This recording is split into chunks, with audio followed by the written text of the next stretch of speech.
यमलोक की एक घटना का मैं जिक्र करना चाहूंगा। यमराज ने एक ऐसी मशीन बनाई थी कि जब भी कोई झूठ बोलता था वो टन टन आवाज शुरू हो जाती थी। आज सुबह से वो मशीन बंद ही नहीं हो रही, टन टन टन बजे जा रही। तो यमराज बड़े चिंतित हुए, उन्होंने चित्रगुप्त को बुलाया और कहा, चित्रगुप्त ये बंद क्यों नहीं हो रही? तो चित्रगुप्त ने कहा, महाराज आज मोदी जी का गारंटी पत्र या संकल्प पत्र जारी होने वाला है, अभी तक बज रही है, आपको डिस्टर्बेंस हो रहा होगा, घंटी की आवाज आ रही है। यह स्थिति एक प्रधानमंत्री की हो गई, एक ऐसे नेता की हो गई जो 10 साल से प्रधानमंत्री है। इस संकल्प पत्र या मोदी की गारंटी पत्र, जो भी ये नाम देना चाहें, हमें इस नाम से बड़ी घोर आपत्ति है। इसका नाम माफीनामा होना चाहिए था, और माफीनामे में तो वैसे भी ये एक्सपर्ट है। इन्हें दलितों से माफी मांगनी चाहिए थी, किसानों से माफी मांगनी चाहिए थी, इन्हें नौजवान जो बेरोजगार नौजवान हैं उनसे माफी मांगनी चाहिए थी, अग्निवीर के जवानों से माफी मांगनी चाहिए थी, आदिवासियों से माफी मांगनी चाहिए थी, अंकिता भंडारी के परिवार से माफी मांगनी चाहिए थी। एक जरा बंद कर दीजिए अपना मोबाइल प्लीज। ताक झांक की आदत, लोगों की थालियों में ताक झांक की आदत मोदी जी की है ही, आप लोग जानते हैं, पारंगत हैं वो इसमें ताक झांक करने में। जरा गरीब की थाली को देख लेते तो खुद आज उसको माफी पत्र कहते, माफीनामा कहते। वो आंकड़े जो पिछले 10 साल से छुपाए जा रहे हैं, उन आंकड़ों में पिछले 10 साल की रिपोर्ट कार्ड है, वो आंकड़े अगर सामने आ जाएं तो ये खुद उसको माफीनामा कहते। 2014 का जो इनका मैनिफेस्टो था, वैसे पूरा खुलासा हमारे साथी अमिताभ दुबे जी करेंगे कि ये सफर कैसा रहा पिछले 10 साल के मैनिफेस्टोस का भारतीय जनता पार्टी का, और उसके बाद मेरी सहयोगी श्रीमती सुप्रिया श्रीनेत आज के मैनिफेस्टो पे अब चर्चा करेंगी। लेकिन 2014 का जो इनका मैनिफेस्टो था, उसका पेज नंबर 5 पे एक वादा किया था कि स्पेशल टास्क फोर्स बना के काला धन वापस लाएंगे। हुआ क्या? इलेक्टोरल बॉन्ड आ गए। मैं सिर्फ आपको 3-4 उदाहरण दूंगा, हमारे रिसर्च के जो चेयरमैन हैं वो उस पर ज्यादा खुलासा करेंगे। पेज नंबर 6 पे क्या लिखा था कि जो गिरती हुई करेंसी है उसकी कीमत को सुधारेंगे। आज क्या हुआ? $83 पार हो गया। पेज नंबर 8, नॉर्थ ईस्ट में कानून व्यवस्था को मजबूत करेंगे। अब मणिपुर में तो साहब न जा पाते हैं, न मणिपुर पे एक शब्द बोल पाते हैं। यह है हकीकत, यह है असलियत। पेज नंबर 15, 100 जिलों की स्पेशल पैकेज से गरीबी दूर करेंगे। हंगर इंडेक्स में आप आंकड़ा देखेंगे, आपको समझ में आ जाएगा कितनी गरीबी दूर हुई। पेज नंबर 18, 100 नए स्मार्ट सिटीज बनाएंगे। हुआ क्या? चीन हमारे भीतर घुस के कुछ स्मार्ट विलेजेस बना के जा रहा, हमने नहीं स्मार्ट सिटीज बनाई। ऐसे कई जुमले, और हैरानी की बात है कि इनका जो अर्दली है, नंबर 2 है इस सरकार में और इनकी पार्टी में, अमित शाह, वो खुद कहता है कि ये जुमलेबाजी। किसी देश का प्रधानमंत्री के लिए इससे बुरा कुछ नहीं हो सकता कि उसकी जुबान पर लोगों को भरोसा उठ जाए, उसको लोग झूठा कहने लग जाएं। 14 से 19 के बीच में, 2014 से 2019 के बीच में लोगों को भरोसा था इनके शब्द पर, इनकी जुबान पर। 19 के बाद लोगों को मनोरंजन होने लगा इनकी जुबान पर, लेकिन अब खीज होने लगी, गुस्सा आने लगा, रोष हो गया लोग। यह यात्रा नरेंद्र मोदी की, इस देश के प्रधानमंत्री की, यह बताती है कि 10 साल में क्या हाल बना दिया इस देश का, कि जो लोग इनको हीरो मानते थे, जो लोग इनकी बात सुनना चाहते थे, अब टीवी का चैनल बदल देते हैं, अब वो कार्टून शो देखने लग जाते हैं। उनको लगता है कि क्या फायदा। अब मैं ज्यादा इस पे समय नहीं बिताऊंगा कि अभी तक क्या हुआ। मैं चाहता हूं कि इस सफर पे जो माइलस्टोन्स थे, कहां कहां धोखा हुआ पिछले 10 सालों में, उस पे मेरे साथी अमिताभ दुबे जी अपनी बात रखें। धन्यवाद पवन जी। जब हमारी टीम बैठ के देखना चाह रही थी कि इनकी जो जुमलेबाजी है, इनके झूठे वादे, इनके जो घोषणा पत्र में डाले गए हैं, इनकी एक सूची बनाए, इतनी लंबी लिस्ट आई कि मुझे आपको बस गिन चुन के बताना पड़ेगा। तो हमने बस 3 क्षेत्रों में लिया है, कृषि, रोजगार और शिक्षा। इनके बारे में जो भी इनके वादे थे मैं आपको बताऊंगा और सच्चाई क्या है। तो जहाँ तक कि कृषि का सवाल है, दावा था किसान की आय दोगुनी करेंगे 2022 तक, और सच्चाई ये है कि उनकी आय घटी है, बढ़ी नहीं है, घटी है। दोगुनी क्या हुई है? उनका कर्ज 2013 में 47,000 था प्रति किसान, और वर्तमान में 74,000 पहुंच गया है। तो उनका कर्ज दोगुना हुआ है। PM Kisan to cover all the farmers in the country, दावा ये था। लाभार्थियों की सच्चाई ये है, हकीकत ये है कि लाभार्थियों की संख्या 67% गिरी है। 2019 में लगभग 12 करोड़ थी और अब 4 करोड़ पहुंच गई है। और जो भूमिहीन मजदूर है वो तो इस योजना में कवर्ड है ही नहीं। एक और दावा था, short term new agricultural loans 1 lakh तक के, जो 1 से 5 साल का जिसका ड्यूरेशन है, उसका ब्याज 0% होगा। 0% लोन देने का वादा किया था। हकीकत, किसान क्रेडिट कार्ड में किसान को 7% देना पड़ रहा है। कहाँ 0 कहाँ 7। Realise 100% irrigation potential of the country, यानी कि सिंचाई पूरी की पूरी जितनी सिंचाई देश में की जा सकती है की जाएगी, और हकीकत 52% की गई है। तो जो वादा किया था उसका आधा। अब देखते हैं जॉब्स, रोजगार।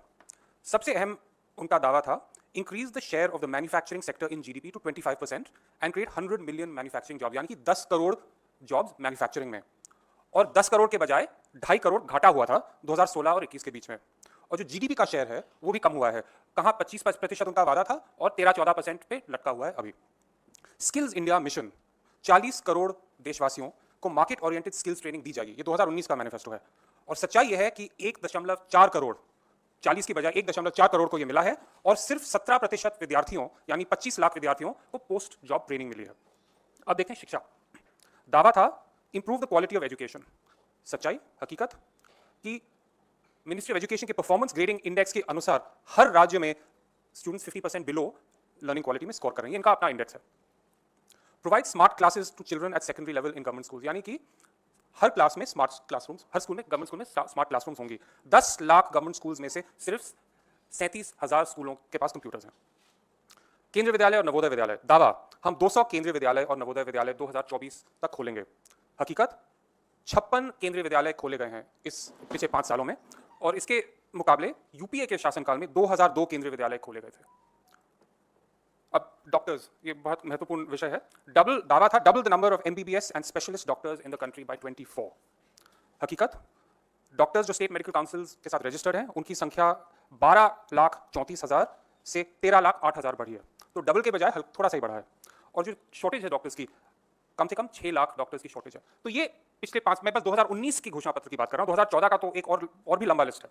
तो ये इनकी सच्चाई है। ये जो भी मैनिफेस्टो में लिखते हैं ये झूठा वादा होता है, खोखला वादा होता है और इसका कोई वैल्यू नहीं है और ये पूरा देश अब समझ गया है। जी धन्यवाद अमिताभ जी। मैं सुप्रिया श्रीनेत जी से आग्रह करूंगा कि वो आज जो मैनिफेस्टो इनका निकला है, जो झूठों का पुलिंदा निकला है, उस पर अपनी बात रखें। बहुत धन्यवाद पवन जी और आप सबको मेरा नमस्कार। अभी इस मैनिफेस्टो को हम लोग पढ़ ही रहे हैं। 76 पेज का ये मैनिफेस्टो है भारतीय जनता पार्टी का। 1 घंटा 40 मिनट की प्रेस कॉन्फ्रेंस हुई जिसमें पत्रकारों का एक भी सवाल नहीं लिया गया, क्योंकि अगर सवाल लिया जाता तो वो सवाल उठते जो यहां पर पवन जी ने और अमिताभ जी ने उठाए कि 2022 में किसान की आय दुगनी होनी थी, क्या हुआ? 2022 में $5 ट्रिलियन की इकोनॉमी बननी थी, क्या हुआ? 100 स्मार्ट सिटीज बननी थी, क्या हुआ? पूछा जाता लाल आंखें मूंद क्यों रखी है, क्यों नहीं लाल आंखें खोलते? ऐसे बहुत सारे सवाल लगातार पूछे जाते। रुपया 83 के पार क्यों पहुंचाया? पेट्रोल को सेंचुरी क्यों लगवाया? बहुत सारे ऐसे सवाल पूछे जाते। तो ना रहेगा बांस ना बजेगी बांसुरी, सवाल ही लेना ठीक नहीं समझा गया। 1 घंटे 40 मिनट की प्रेस कॉन्फ्रेंस थी। 76 पन्ने का ये मैनिफेस्टो है। ये असल में जुमला पत्र है, ये घोषणा पत्र नहीं। और कुछ चीजें जो साफ तौर पे दिख रही है उस पर जरूर मैं चर्चा करना चाहूंगी। एक बड़े पते की बात है, कांग्रेस की मैनिफेस्टो कमेटी का गठन दिसंबर 2023 में हुआ था। भारत जोड़ो यात्रा जो कन्याकुमारी से कश्मीर और भारत जोड़ो न्याय यात्रा जो मणिपुर से मुंबई चली, और जितने लोगों के सुझाव हमने सुने, लोगों की आशंकाएं, लोगों की अपेक्षाएं, लोगों की उम्मीदें, उन सब को मिलाकर हमने अपना एक घोषणा पत्र बनाया। हमारी घोषणा पत्र की कमेटी, जिसके सदस्य अमिताभ दुबे जी यहां पर बैठे हैं, वो हिंदुस्तान के अलग अलग शहरों में गए, अलग अलग वर्गों से, अलग अलग कम्युनिटी से, अलग अलग ग्रुप से मिले और फिर भविष्य का एक खाका तैयार हुआ जो हमारा न्याय पत्र है। भाजपा का कैसे हुआ? 30 मार्च को, आज से महज 13 दिन पहले घोषणा पत्र कमेटी का गठन हुआ और 13 दिन में मैनिफेस्टो बनके तैयार है। आसान रहा होगा, जुमला पत्र है, क्या करना है, 4 जुमले इधर चिपकाओ, मित्र की एक लिस्ट आई होगी, अमित शाह और मोदी जी ने बैठकर उसको कॉपी पेस्ट किया होगा और नड्डा जी ने बढ़िया फोटोकॉपी निकाली होगी। इसलिए 13 दिन में मैनिफेस्टो तैयार होकर आपके सामने है। अब इस मैनिफेस्टो में कुछ बातें कही गई हैं, उसके बारे में जरूर चर्चा करना चाहूंगी। झूठ बोलो और इतनी जोर से बोलो और बार बार बोलो कि लोगों को लगे आप सच बोल रहे हैं। मोदी जी को लगता है वो ये गलती करने लगे 10 साल बाद, वो देश की जनता को बेवकूफ समझने लगे हैं। अपने मैनिफेस्टो में भाजपा ने कहा हमने 25 करोड़ लोगों को गरीबी की सीमा रेखा से निकाला और आईएमएफ को इस पर जोड़ दिया। आपका यह दावा पूरी तरह से खोखला है। आपके यह दावे के पीछे नीति आयोग की एक रिपोर्ट है जिसकी किसी थर्ड पार्टी ने, IMF, world bank, Oxford university, किसी थर्ड पार्टी ने इसकी पुष्टि नहीं की है। और असलियत यह है कि उसी रिपोर्ट में नीति आयोग यह भी मानता है कि 20% देश की आबादी 46 रुपए रोज पर अपनी गुजर बसर करने को मजबूर है। यह होना चाहिए था मैनिफेस्टो में।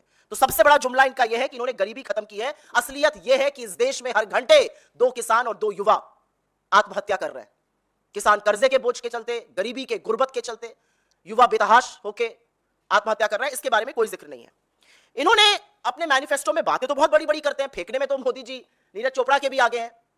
ये जो मोदी पत्र है, ये जो जुमला पत्र है, जहां देखूं तुम्हें पाऊं वाला हिसाब है, मोदी जी की अलग अलग फोटो है, अलग अलग भाव भंगिमा है। उसमें मैंने एक सर्च किया डॉक्यूमेंट में, जॉब्स डाला, आप भी डालिएगा पीडीएफ में, 2 बार आता है उसका जिक्र, महज 2 बार जॉब्स का जिक्र है उस देश में जहां पर बेरोजगारी सबसे विकराल समस्या है। कंपेयर करिए हमारे मैनिफेस्टो से। हम 30 लाख सरकारी नौकरियों की बात करते हैं, हम 1 साल के लिए ग्रेजुएट और डिग्री होल्डर्स को स्टाइपेंड देने की बात करते हैं 1 लाख रुपए का। बीजेपी में 2 बार जॉब्स का जिक्र है और थेथरे यह है कि लिखा जा रहा है खाली रिक्त पद भरे जाएंगे सरकारी। तो 10 साल से झुंझुना क्यों बजा रहे थे, क्यों रहने दिया ये खाली रिक्त पद? पता है आपको ये रिक्त पद कहां है, कब भरेंगे? ये जॉब्स पर ये यूथ के साथ मजाक और खिलवाड़ है। बोला एमएसपी बहुत बढ़ाई, 700 किसानों की शहादत हो गई। किसानों को दिल्ली आने ना देने के लिए आपने सड़कें खुदवा दी, कीले गड़वा दी, आंसू गैस के गोले उन पर छुड़वा दिए, उनको आतंकी नक्सलवादी न जाने क्या क्या कह दिया। लेकिन एमएसपी के कानून की बात मैनिफेस्टो में नहीं है। ये किसान के बारे में इसलिए बात करना चाहती हूं क्योंकि हमने अपने मैनिफेस्टो में डंके की चोट पर कहा है हमारी सरकार बनेगी, हम एमएसपी की लीगल गारंटी देंगे, एमएसपी का पूरा कानून बनाएंगे, कर्जा माफी करेंगे और खेती को जीएसटी से मुक्त करेंगे। मोदी जी के मैनिफेस्टो में ऐसी कोई बात नहीं है। एमएसपी के कानून का जिसका उन्होंने वादा किया था उसका भी जिक्र नहीं है। ऐसा क्यों है, क्यों इतनी खोट है नीति और नियत में? महिलाओं की बात करते हैं, युवाओं की बात करी, किसानों की करी, महिलाओं की करते हैं। कहते हैं महिलाओं को लखपति दीदी बना रहे हैं। कहां है ये लखपति दीदियां? जिन महिलाओं को आटे दही पर जीएसटी देना पड़ रहा है, जिनको खाने का इन्फ्लेशन 8.5% जूझना पड़ रहा है, जिनकी कमर तोड़ रहे हैं आप महंगाई से, कहां है उनके लिए कोई राहत? कहां है महिलाओं के लिए बात? हम क्या कहते हैं, हम कहते हैं गरीब महिलाओं को हम 1 लाख रुपए सालाना देंगे और साथ साथ नई सरकारी नौकरियों में 50% आरक्षण देश की आधी आबादी को देंगे। कहां है वो रिप्रेजेंटेशन? क्या आप दोयम दर्जा क्यों मानते हैं एक औरत को? आप जिक्र कर रहे हैं 33% आरक्षण का जो 2034 से पहले लागू नहीं होगा पार्लियामेंट में, लेकिन देश की एक आम नारी के लिए, एक आम महिला के लिए, एक आम लड़की के लिए जिसकी आंखों में सपने हैं भविष्य के, उसके लिए आपके मैनिफेस्टो में कुछ नहीं है। बहुत सर्च किया मैंने, जॉब्स के बारे में सर्च किया, मुझे तो कुछ नहीं दिखा। इसका जवाब कौन देगा? मैं उसके बाद बात करना चाहती हूं, इन्होंने बात की कि आतंकवाद खत्म हो गया है, शांति बहाल हो गई है। ये मेरे आंकड़े नहीं है, ये भारत सरकार के आंकड़े जो आपके सामने रख रही हूं।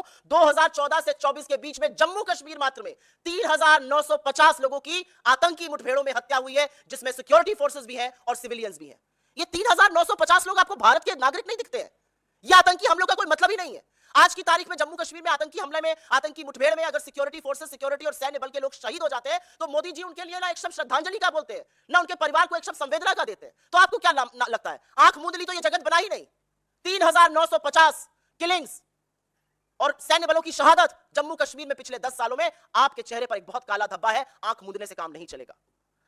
यहां पर इधर उधर की बात की गई तो मैं 2 बातें जरूर कहना चाहती हूं। मोदी जी के मैनिफेस्टो में मणिपुर का जिक्र नहीं है। मां से बड़ी बड़ी बातें करते हैं, मां से मणिपुर की बात करते हैं, मां से महंगाई की बात करते हैं, मां से महिला की बात करते हैं, कोई खाका ही नहीं है। मणिपुर का जिक्र नहीं है, लद्दाख का जिक्र नहीं है, जहां पर सारे लोग आंदोलित होकर सड़कों पर हैं। मोदी जी के मैनिफेस्टो में चाइना कहां तक घुस आया और हम क्या करेंगे, कोई जिक्र नहीं है, क्योंकि कोई घुसा नहीं तो हमारे प्रधानमंत्री जी ने कहा था। मोदी जी के मैनिफेस्टो में वो जो इनकम इनइक्वालिटी है इस देश में, जो गरीब और अमीर होता जा रहा है और जिसके लिए हमारे मैनिफेस्टो में पूरा खाका है, एक शब्द नहीं है। असलियत यह है कि राशन की बात करने वालों 10 साल बाद जनता पूछ रही है रोजगार कहां है, और नहीं है इनके पास उसके लिए कोई प्लान। 2 जगह जॉब्स मेंशन होती है उस देश में जहां पे 65% लोग 35 वर्ष की कम आयु के हैं। इतना युवा राष्ट्र, क्या प्रायोरिटीज है इनकी?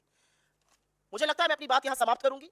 ना महंगाई का कोई सोल्यूशन दिया है, ना नौकरी का कोई सोल्यूशन दिया है, ना महिला सम्मान पे बात करी है, ना बात करी है किसान की, ना बात करी है युवा की, ना बात करी है चीन के अतिक्रमण की, और आंखें मूंद ली है जो शहादत हो रही है जम्मू कश्मीर में और उसकी जगह बरगलाया जा रहा है। इस मैनिफेस्टो को देखकर लोग हाथ जोड़कर बोल रहे हैं, हो गया बस, बहुत हो गया प्रभु, 10 साल आपको मौका देकर देख लिया, जुमलों के अलावा हमें कुछ नहीं मिला, और अब आपको बदलकर एक ऐसी सरकार लाएंगे जो युवाओं के बारे में, महिलाओं के बारे में, किसानों के बारे में, उन लोगों के बारे में जो समाज के हाशिए पर हैं, श्रमिकों के बारे में, उनकी सोच, उनके न्याय की बात करती है।